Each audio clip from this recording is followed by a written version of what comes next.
বড় যুদ্ধের পথেই এগোচ্ছিল ভারত পাকিস্তান।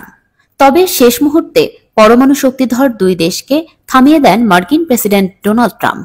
তাতে আপাতত যুদ্ধবিরতিতে রাজি হয়েছে দুই প্রতিবেশী দেশ। কিন্তু সীমান্তবর্তী দুই দেশের মধ্যে লড়াই থামলেও কাটেনি আতঙ্ক।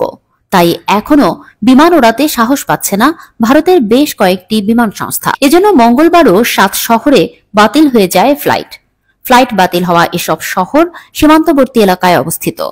আপাতত যুদ্ধ থেমেছে, কিন্তু রাগ কমেনি ভারতের। যুদ্ধে ক্ষয়ক্ষতি ভারতেরই বেশি, তাই দেশের ভেতরেই চাপে রয়েছেন ভারতের শীর্ষ কর্মকর্তারা। এমনকি একসময় যেই বিক্রম মিস্ত্রিকে মাথায় তুলে নাচত ভারতীয়রা, তাকেও করা হচ্ছে ট্রল। বিশেষ করে এই যুদ্ধবিরতির জন্য তাকে একতরফা দায়ী করা হচ্ছে। এমতাবস্থায় সোমবার রাতে জাতির উদ্দেশ্যে ভাষণ দেন ভারতের প্রধানমন্ত্রী নরেন্দ্র মোদী। কিন্তু তাতেও জনমনে ফিরছে না স্বস্তি। এরই মধ্যে ভারতীয় গণমাধ্যম এনডিটিভি জানিয়েছে, এয়ার ইন্ডিয়া ও ইন্ডিগো এয়ারলাইন্স মঙ্গলবার 7টি সীমান্তবর্তী শহরে তাদের ফ্লাইট বাতিলের ঘোষণা দিয়েছে। এই শহরগুলো হল শ্রীনগর, জম্মু, অমৃতসর, চণ্ডীগড়, লেহ, যোধপুর ও রাজকোট। ভারত ও পাকিস্তানের মধ্যে সাম্প্রতিক উত্তেজনার কারণে যাত্রীদের নিরাপত্তাকে সর্বোচ্চ গুরুত্ব দিয়ে এই সিদ্ধান্ত নেওয়া হয়েছে। এই বিমানবন্দরগুলো সোমবার থেকে বেসামরিক ফ্লাইটের জন্য পুনরায় চালু হয়েছিল।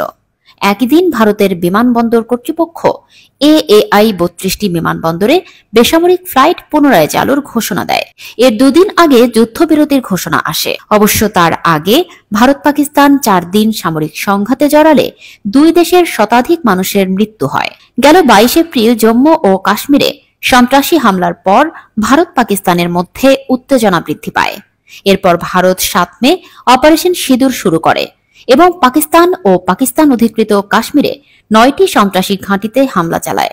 এর জবাবে পাকিস্তানও পাল্টা হামলা চালায়। গেল শুক্র ও শনিবার পাকিস্তানের হামলার পরই হস্তক্ষেপ করে যুক্তরাষ্ট্র। এরপরই ভারত পাকিস্তান যুদ্ধবিরতিতে সম্মত হয়।